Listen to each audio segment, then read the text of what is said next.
Voilà, bonjour à tous, bonjour à toutes. Bienvenue pour cette conférence de presse de Retour à la base, cette nouvelle course. Je crois que Tanguy, non c'est nous, voilà, c'est nous que nous entendons voilà, déjà dans le live parce qu'on a des journalistes et nombreuses personnes qui sont en direct avec nous. Première édition de Retour à la base, cette transatlantique en solitaire réservée aux IMOCA, au départ de Fort-de-France, ici, le 30 novembre prochain, à destination de Lorient. Et justement, pour nous parler de cette course et de Lorient, bien évidemment, j'appelle le président de Lorient Grand Large, Jean-Philippe Caux, qui va nous dire quelques mots. Oui, bonjour à toutes et à tous. Donc Jean-Philippe Caux, je suis président de Lorient Grand Large, qui est l'autorité organisatrice de cette belle course. Donc je vais vous donner un petit éclairage sur comment on a pensé à cette course à Lorient. On cherchait, Lorient, tout le monde la connaît, la base, énorme pôle mondial de course au large. Et on cherchait des événements au niveau événements sportifs, au niveau transat.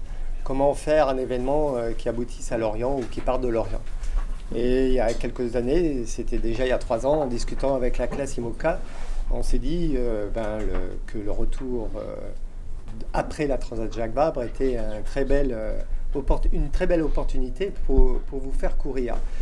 Et effectivement, quand on regarde l'aspect sportif, vous mettre dans les conditions du Vendée Globe 1 an avant le Vendée Globe, c'est-à-dire vous allez vous confronter réellement dans les conditions réelles du Vendée avec des bateaux qui sont souvent neufs, qui ne sont pas complètement aboutis mais qui sont déjà bien aboutis, c'était les meilleures conditions pour vous et de vous proposer, et que c'était certainement quelque chose qui allait vous attirer.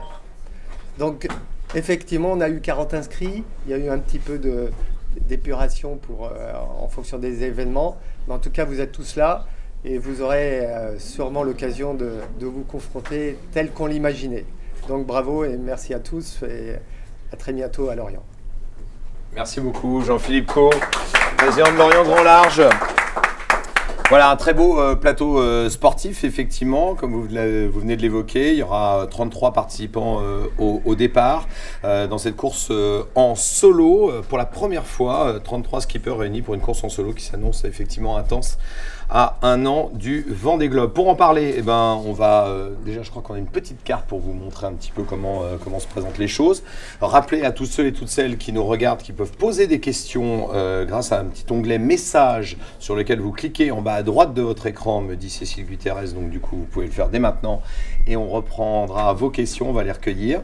On va en parler avec justement celui qui sera le directeur de course de ce retour à la base, c'est monsieur Hubert Lemonnier qui va venir nous rejoindre. Bonjour Hubert. Bonjour à tous. Hubert, on va s'asseoir parce qu'on nous dit qu'on ne voit pas le haut de la tête des gens. Ah, quel dommage. Ouais, ça serait dommage, surtout avec une telle coupe. Moi, je parle de la mienne. Il y a du vent. Oui, il y a du vent, effectivement. On va peut-être dire un petit mot. Cette course, on la considère comme primordiale pour certains skippers à plus d'un titre. Est-ce que vous pouvez nous expliquer pourquoi ? Eh bien, effectivement, c'est une course très importante puisque la seule course en solitaire de la saison, de l'année 2023.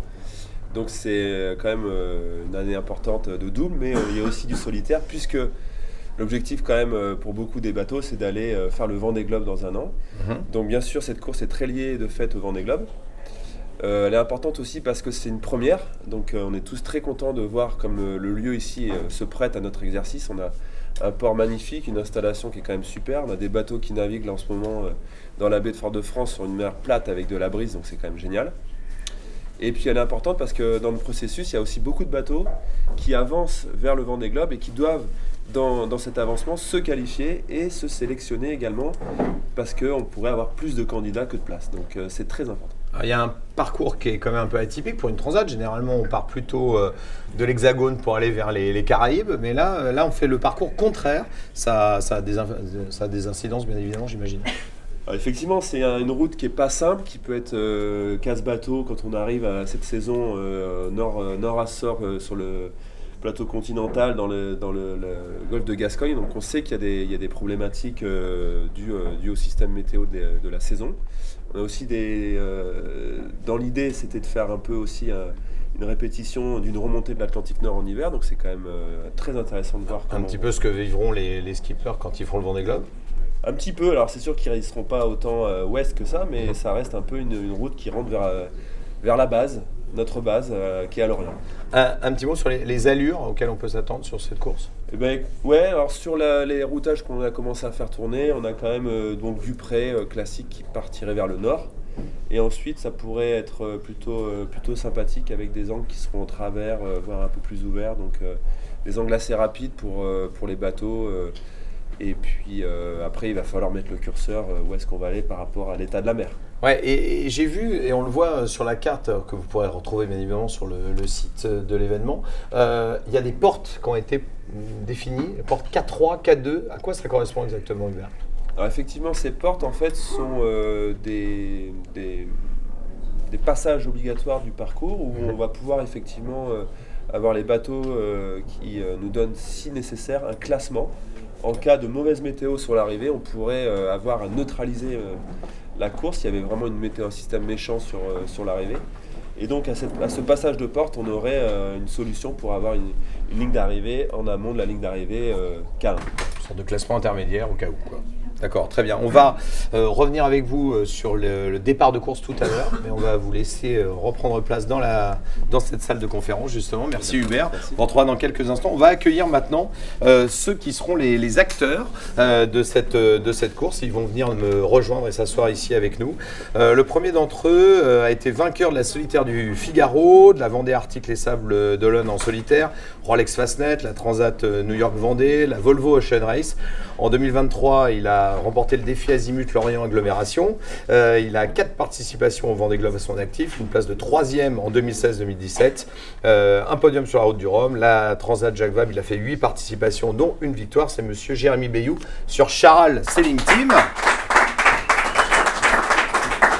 Jérémy, t'assois où tu veux, tu choisis la salle que tu veux, la place que tu veux. Il y aura aussi avec nous pour Initiative Cœur, elle a participé 8 fois à la Transat Jacques Vabre, 5e cette année. La route du Rhum, la Volvo Ocean Race, 3 participations au Vendée Globe, dont une place de 4e en 2008-2009. C'est Samantha Davis sur Initiative Cœur. Et puis on va accueillir aussi celui qui est double vainqueur de la solitaire du Figaro, double vainqueur de la route du Rhum, un spécialiste du solo, 5 participations à la Transat Jacques Vabre avec une 2e place cette année, grand spécialiste de la préparation de la météo et des réglages, on en parlera avec lui. C'est Johan Richaume sur Paprec Arkea. Et puis un touche-à-tout de l'aventure qui a décidé de venir nous réveiller ce matin avec son sweat de couleur vive. La course au large est entrée dans sa vie en 2017 et puis 2 ans plus tard, il accroche le podium sur la Mini Transat en 2019, termine premier bisu et il s'est depuis lancé dans la course en IMOCA, motivé, souriant, déterminé. Il rêve d'un Vendée Globe en 2024, tu vas venir nous en parler. C'est Benjamin Ferret, monoyeur, duo for a job. Voilà, avec un IMOCA à dérive. Quand je vous disais que ça réveille, tout de suite ça réveille bien. Messieurs, dames, bonjour. On va vous donner la parole les uns après les autres un petit peu pour avoir un petit peu votre sentiment. On vous remercie d'être avec nous à quelques jours du départ. Est-ce que Jérémy, on a vécu ces dernières semaines un mano à mano haletant entre les différents IMOCA sur la course précédente. Est-ce qu'on va revivre justement un match? Est-ce que c'est une revanche peut-être pour vous, Jérémy, d'essayer de reprendre une revanche face à des gens comme Thomas Ruyant, Johan Richaume qui est là ou d'autres? Bonjour, non, c'est pas du tout l'idée. Je pense que moi, mon idée avec Charal, c'est de refaire un peu de solitaire. Comme tu disais tout à l'heure, on a fait toute une saison en double avec la préparation qui va avec, les habitudes qui vont avec, le fonctionnement à bord qui va avec. Donc là, c'est de retrouver des automatismes en solo sur ce bateau-là, avec lequel j'ai fait la route du Rhum l'année dernière, mais c'est vraiment la seule course que j'ai faite en solo. Donc je me donne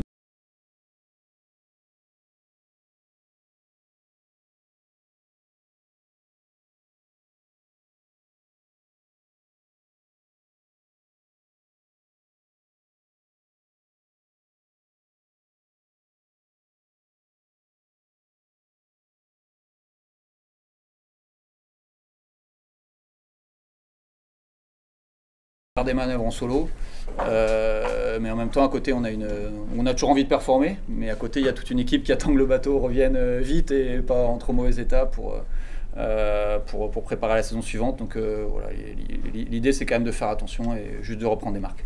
Alors justement, Samantha qui est juste à côté de vous, vous avez fait effectivement une saison en double.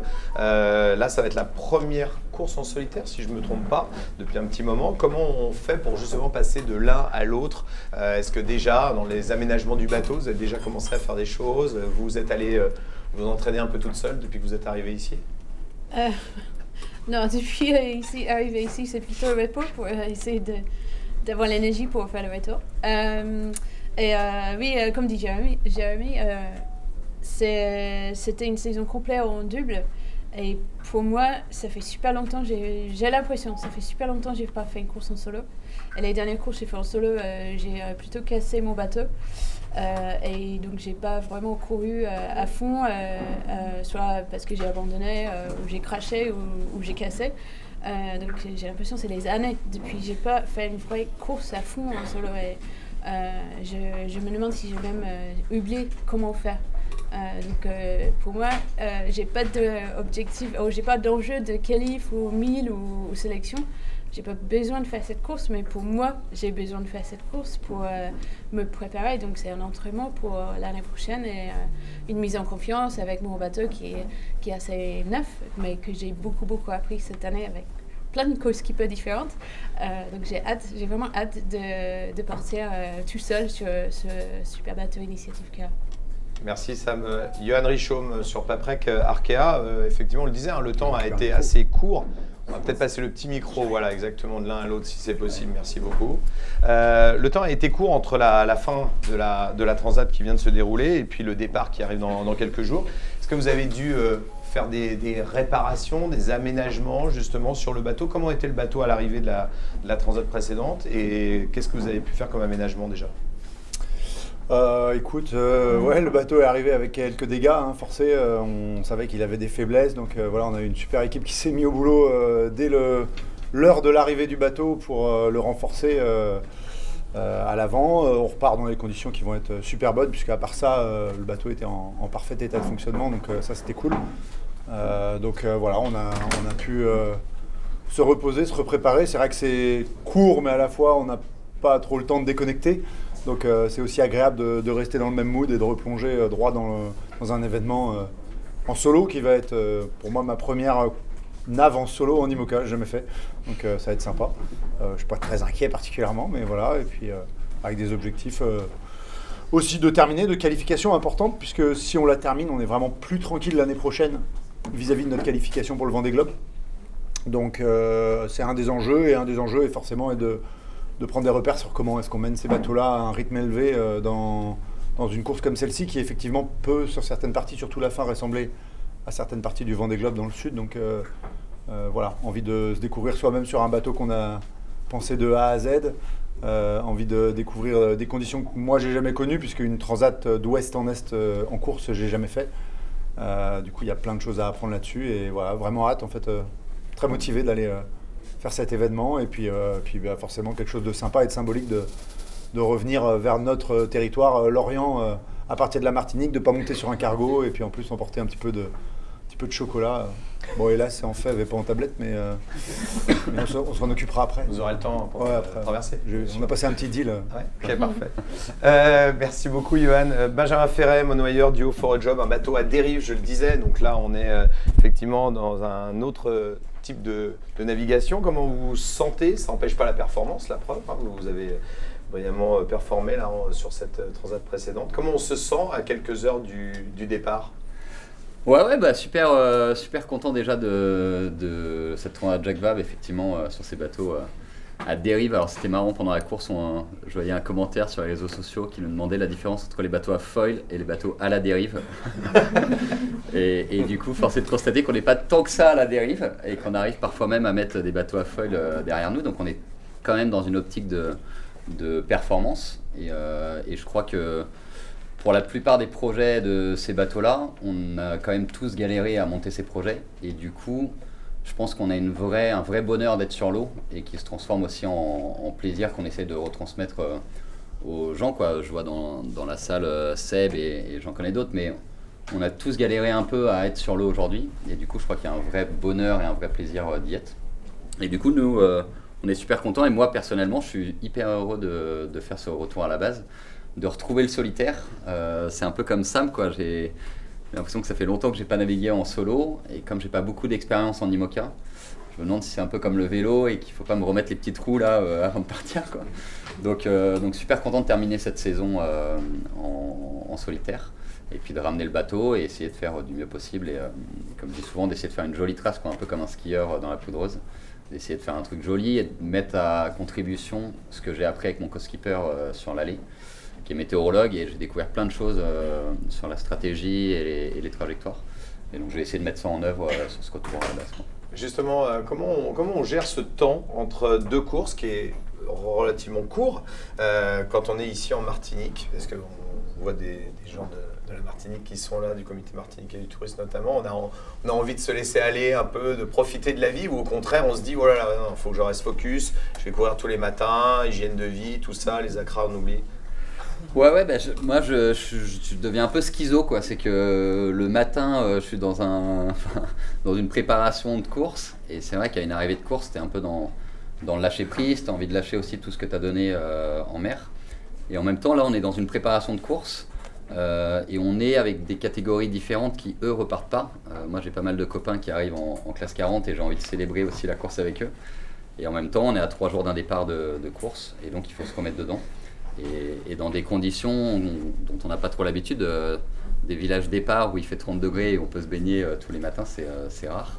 Donc voilà, c'est pas simple de se remettre dedans, mais comme on est content de repartir, on arrive à se remettre en mode course. Et le fait là de commencer à regarder la météo, ça permet de se projeter, et ça aide de se remettre dedans, quoi. On va demander s'il y a des personnes qui ont peut-être des questions pour nos invités ici. Dans cette conférence. Nous, on en a déjà sur les réseaux avec notamment des journalistes de Radio France. Mais ouais, je vais poser la question de Jérôme Val en attendant. Pendant ce temps-là, vous pouvez réfléchir à vos questions. Jérôme Val de France Info. Ah bah voilà, alors Hubert Lemonnier, si vous voulez bien revenir, monsieur le directeur de course. Question qui concerne les derniers arrivés à Fort-de-France et qui ont un temps de récupération très très court. Est-ce un problème à vos yeux déjà, ce laps de temps très très court? Et est-ce que vous êtes inquiet sur leur situation, et serez-vous en tant que direction de course particulièrement attentif à eux pendant la course? 3 questions. Alors, 3 questions, je vais commencer par la dernière parce que c'est la plus fraîche et je m'en rappelle. Ouais, et après je ferai les autres, je te les rappelle. Donc du coup, non, bien sûr qu'on on suivra tous les concurrents du premier au dernier de la même manière. Il faut savoir aussi qu'il y a des bateaux qui ont fait la Transat Alley qui sont en convoyage. On va également aller jeter un coup d'œil sur eux, donc c'est vraiment un esprit de collaboration et de communauté avec tous les IMOCA qui reviennent vers la France. Après, donc les bateaux qui prendront un départ en retard, effectivement, la vie de course est écrite dans ce sens. On peut, pour des bateaux en retard, prendre un départ tardif, c'est-à-dire jusqu'au 7 décembre à 13h. Donc on a une ligne de départ virtuelle qui est possible. Donc ça va être le cas des concurrents qui seront en retard à l'arrivée à Fort-de-France. Et la question, c'est qu'on est un peu inquiet. Oui, bien sûr, on est inquiet. On va quand même bien s'assurer que les concurrents en retard qui arrivent sont en forme. On va faire des contrôles de sécurité. On va les viser quand même. Et après, ils seront prêts à repartir. Mais je sais, je suis en contact avec eux tous les jours. Ils sont déterminés, prêts à enchaîner. Dans leur tête, c'est leur idée en tout cas. Merci Hubert. Petite question à vous 4. Comment on se remet physiquement en si peu de temps? Comment on se prépare physiquement en seulement 10 jours? Est-ce qu'il y a une préparation physique spécifique, ou c'est la routine habituelle que vous avez l'habitude d'avoir? Je sais pas, Jérémy a le micro, est-ce que...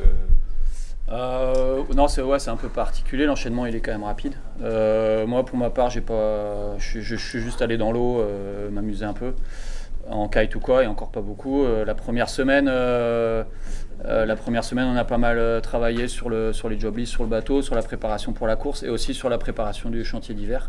Donc c'est un travail plus en salle ou sur les ordinateurs. Et puis j'ai essayé de couper depuis samedi, et sans préparation physique particulière, mais par contre en essayant de dormir beaucoup, quoi, pour partir le moins fatigué possible sur la suivante, en sachant que forcément il restera des traces pour tout le monde de la Transat et de toute la saison, parce que la saison a quand même été plutôt intense. Donc voilà, juste essayer de se reposer.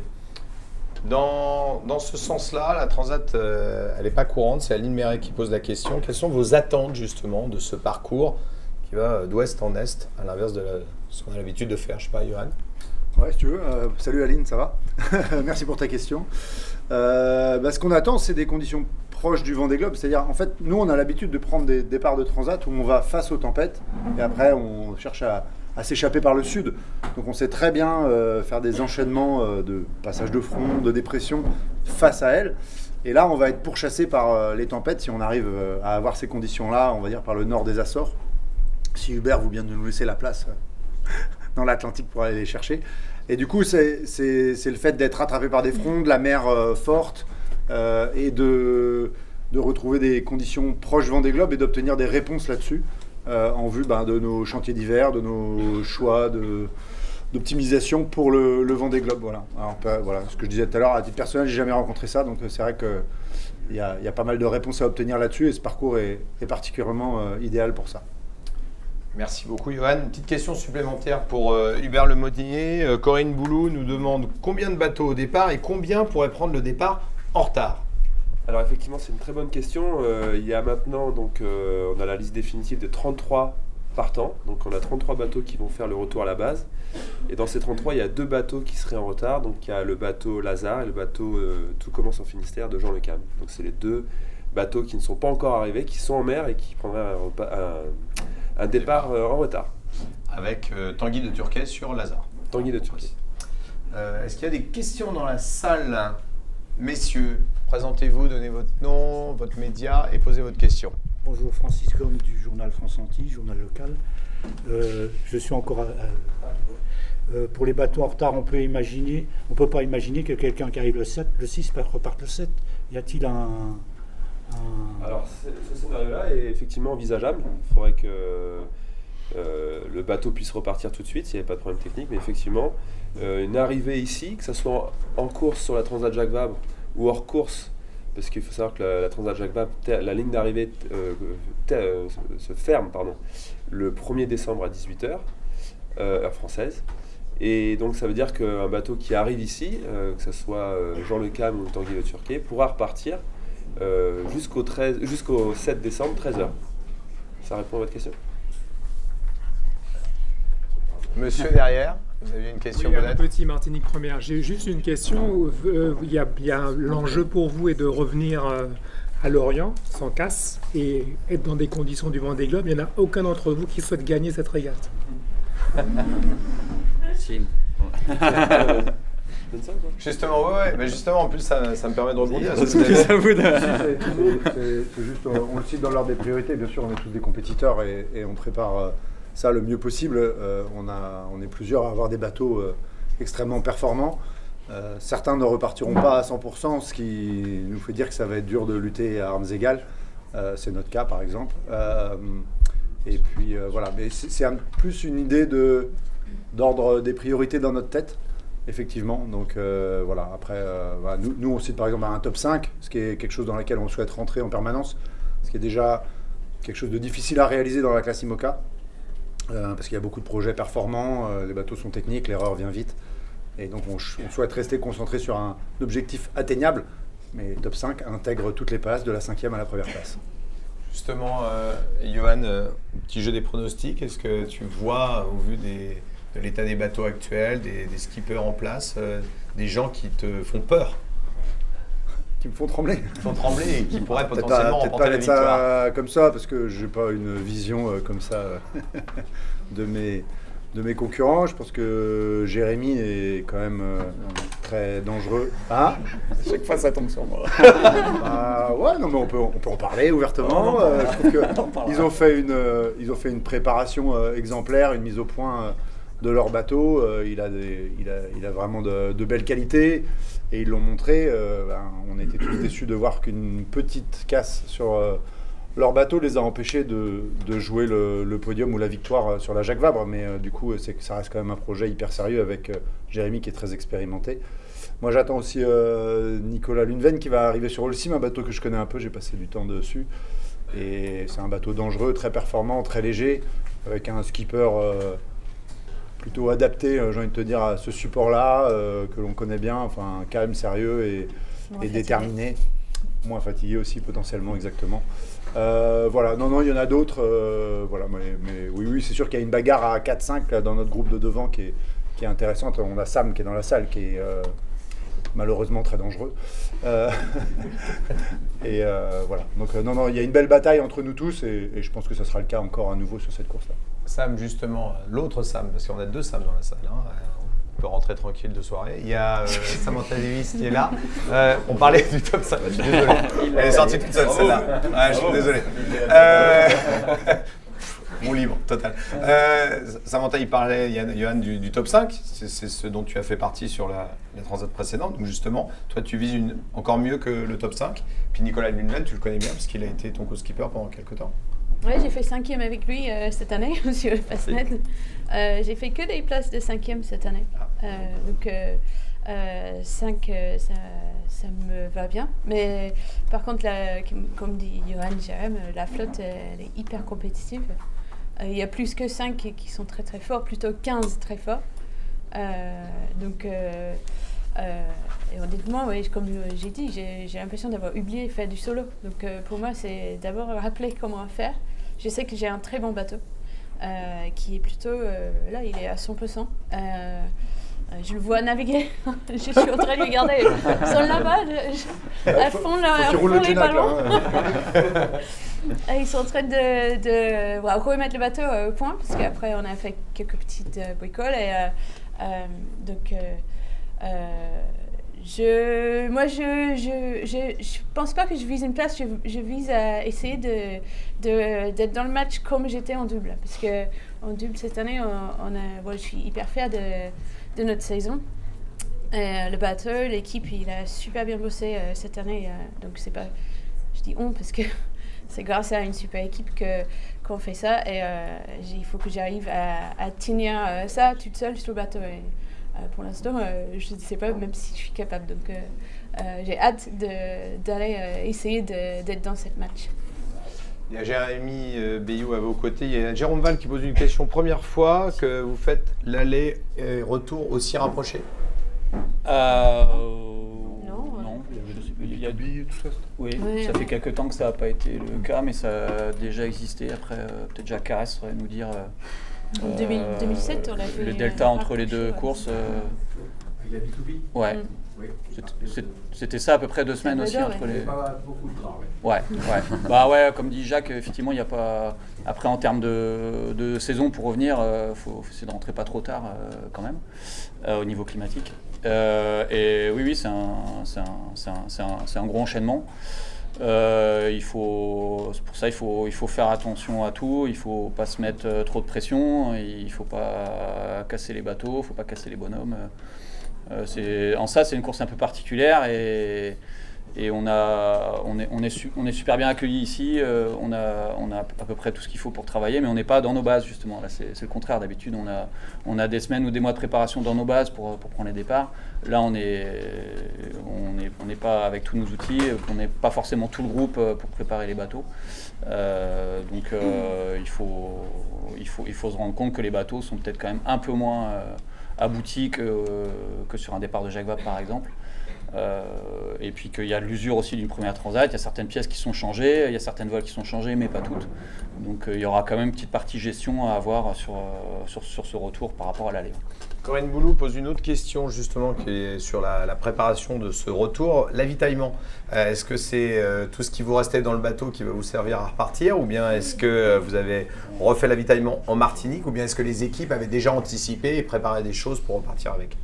De notre côté, sur Initiative K, on avait déjà anticipé pour les plats lyophilisés, pour les plats et le menu. Donc, on avait préparé ça en France. Donc, ça est venu séparément. Donc, c'est facile à mettre à bord. Mais j'ai hâte, demain, je vais au supermarché avec Caroline qui fait ça chez nous. Parce qu'il y a des bons trucs ici, comme des bananes, des chips de bananes, des fruits. Moi, je vais aller. Il y a des supermarchés des fruits sur la route. Et moi, je vais partir avec des avocats, des pamplemousses, des ananas, des fruits de la passion. à fond. Ouais. J'adore ça, donc c'est chouette de pouvoir partir avec un peu des choses qu'on n'est pas habitué. Ça fait du bien. Ça change un peu. Ça aide le récup finalement, parce que je pense que je parte avec un peu plus de frais de ce côté-là. Et vu qu'on est fatigué, je pense que c'est intéressant d'avoir les vitamines. Bon, on finit quand même sur les pronostics parce qu'on vous a eu tous les deux, mais Jérémy n'a rien dit. Il a dit non, ça tombe toujours sur moi. Bah là, ça retombe sur toi. Un avis sur la question? Ouais, mon noyeur, maillot jaune. On est chaud, leader. Ouais, non, c'est. Ouais, enfin, après, il y a effectivement les projets qui sont aboutis, qui ont une prépa qui est super bonne et qui est jalonnée de belles places, comme Johan, comme Thomas évidemment, comme Sam Goodchild, comme Sam Davis. Voilà, c'est des bateaux qui naviguent devant, donc ces bateaux-là, il n'y a pas de raison qu'ils soient pas aux avant-postes. Après, tout dépend de l'objectif et de la pression que tu te mets. Si l'objectif c'est gagner avant tout, là sur la Jacques Vabre. Il y a certaines fois, tu dis, ben voilà, t'es sous masse à 0, sous spi, et puis tu sais que toute la nuit ça va être un peu chaud, et puis tu vas pas changer, tu vas tenir, et puis peut-être qu'en solo, ben, tu vas changer la voile pour gérer un peu, ou aussi pour voir si avec une plus petite voile, le bateau fonctionne bien. Je pense que c'est, comme disait Johan, c'est l'occasion d'essayer des choses, quitte à perdre quelques milles en faisant un changement de voile, en faisant une manœuvre de plus, en arrêtant un peu le bateau pour inspecter s'il n'y a pas un coup de dragage ou un petit truc de cassé. Donc faire un pronostic là-dedans, c'est assez compliqué. On connaît les projets aboutis. Johan en a cité quelques-uns, donc voilà. Je n'irai pas plus loin dans les pronos. Tu les auras pas tes pronostics. Je pose pas la question à Benjamin Ferré. Le maillot jaune, c'est bon. Ouais, c'est nous. Ouais. Donc on reste là-dessus. Ouais. Non, mais nous, on est évidemment, on suit un peu de derrière quoi, la course qui se fait avec ces 5-6 bateaux là qui sont devant, et c'est évidemment des bateaux qui font rêver quoi, et qui donnent envie d'aller naviguer dessus. Mais voilà, mais je pense qu'à côté de ça, il y a évidemment la performance, mais je crois que ce qui fait aussi rêver les gens, c'est les histoires d'hommes et de femmes qui sont sur ces bateaux et qu'on n'oublie pas quoi. Là on parle beaucoup de performance, etc., mais je crois que le grand public, et c'est aussi pour ça j'ai l'impression qu'on s'intéresse à ces bateaux à dérive, c'est qu'on essaye aussi de raconter des belles histoires, on essaie de raconter ce qui nous arrive en mer. Et j'ai l'impression que le grand public ne s'intéresse pas que à la performance et à qui va gagner, mais aussi aux histoires de marins et de ce qui leur arrive en mer. Et nous, on est un peu entre les deux, quoi. On essaie de bien faire avec nos bateaux, de rendre hommage à ces bateaux-là qui ont gagné tant de courses auparavant, et en même temps de raconter de belles histoires qui intéressent les gens, quoi. Merci beaucoup, merci à vous quatre. Je vais demander à Hubert Lemonnier de venir vous rejoindre quelques instants parce qu'on va faire un petit point sur les conditions dans lesquelles ça va partir le 30 novembre prochain. Qu'est-ce que l'on sait déjà des conditions du départ, la position sur la ligne, les premiers milles le long des côtes de la Martinique, comment ça va se passer? Alors le programme du jeudi 30, départ à midi, donc la ligne de départ, elle est juste là, devant. 17h à Lorient, c'est ça? Pardon, dit, hein. Midi heure locale. C'est ça, voilà. on me disait. Donc ici on a la chance d'avoir du vent qui est à peu près toujours dans le même axe, donc on a du vent de nord-est a priori qui devrait être en place sur le départ. On a une ligne de départ qui est plutôt à 1 mille et demi là, au sud de là où on se trouve, donc en plein milieu de la baie, qui utilise un des points de l'arrivée de la Transat Allée, parce qu'il y a encore des bateaux qui arrivent, donc on a utilisé une partie de la ligne d'arrivée de la Transat Jacques Vabre. Et après, donc on a mis une ligne très très large pour pouvoir permettre au bateau de s'élancer et de pouvoir lofer pour partir vers le sud, donc plein sud, avec donc peut-être du travers reaching, donc un bon angle pour que les bateaux soient bien rapides. Donc ça va aller très vite, le spectacle va être, je pense, incroyable, saisissant. Et ensuite, quand ils vont atteindre la pointe sud de la Martinique, ils vont pouvoir ensuite faire route vers l'est, en lofant, en serrant un peu le vent, en repartant. On a mis également une zone d'exclusion, donc c'est important que cette zone soit respectée. Parce de le rappeler aux plaisanciers qui voudraient venir assister au départ qu'il y a une zone dans laquelle on ne va pas pouvoir rentrer. Voilà, tout à fait. Donc il y a la zone départ, il y a une zone d'exclusion avec un arrêté préfecture maritime pour bien sécuriser, parce qu'on aura quand même donc 33 bateaux potentiellement qui seront là, 31 puisque les deux autres seront là sur la zone de départ. Donc il y a tout un dispositif bien ficelé, mis en place avec les moyens État et les moyens de l'organisation. Et après, donc voilà, les bateaux feront route vers l'Orient avec une route plutôt pas mal, je pense. Je l'espère en tout cas. Avec des ETA, des estimations d'arrivée vers quelle date? C'est toujours dur à dire. Hier, on était sur 8 jours et demi, 9 jours pour les plus rapides, 14-15 jours pour des bateaux un peu plus lents. Donc c'est un peu dur à dire. On sera sur une dizaine de jours, ça c'est sûr. Là, plutôt, on peut dire que la météo est quand même plutôt pas mal, assez claire. Voilà. Ok. Eh ben, merci beaucoup. Merci, mesdames, messieurs, d'avoir été avec nous. On va rappeler, je vais vous libérer et vous allez pouvoir éventuellement échanger encore avec nos amis journalistes. Merci Hubert Lemonnier. Je vais récupérer ce petit micro parce que je vais redonner quelques petites informations importantes à ne pas perdre de vue. Et il va falloir bien les noter, vous qui êtes devant votre écran et vous qui êtes dans la salle. On aura la chance de vivre un live du départ avec les horaires qui sont inscrits sur l'écran ici. Live départ de 11h30 à 12h30 heure locale, bien sûr. La ligne de départ en baie de Fort-de-France, où on va suivre le long des côtes martiniquaises ce départ. Il y aura des drones, il y aura des bateaux postés au niveau de la ligne et loin devant la flotte pour suivre le plus longtemps possible ce départ de la course retour à la base. Ça va être des images absolument incroyables à vivre et à voir. Donc n'hésitez pas, ça sera à 16h30, 17h30 heure métropole. Et puis ça se trouvera sur le site internet retouralabase.com, sur la page Facebook Retour à la base, sur la chaîne YouTube de Lorient Grand Large. Voilà, donc on aura les commentaires, on aura toutes ces images. La carto, bien sûr, qu'on va pouvoir suivre sur l'ensemble de la course, ça sera sur retouralabase.com avec toutes les informations régulièrement remise à jour, et puis les réseaux sociaux bien sûr, Instagram, X, Facebook, n'hésitez pas bien sûr à aller les consulter.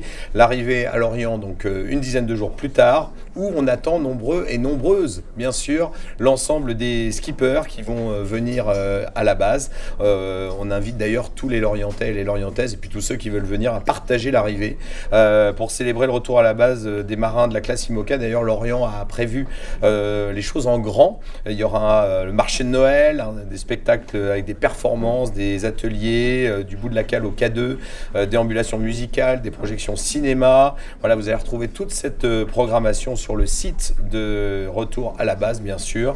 On aura à cœur de vous faire vivre tout cela au fur et à mesure de la course. Voilà, rendez-vous donc jeudi 30 novembre à midi heure locale en baie de Fort-de-France pour le départ de Retour à la base. Merci de votre attention. À très vite. Merci.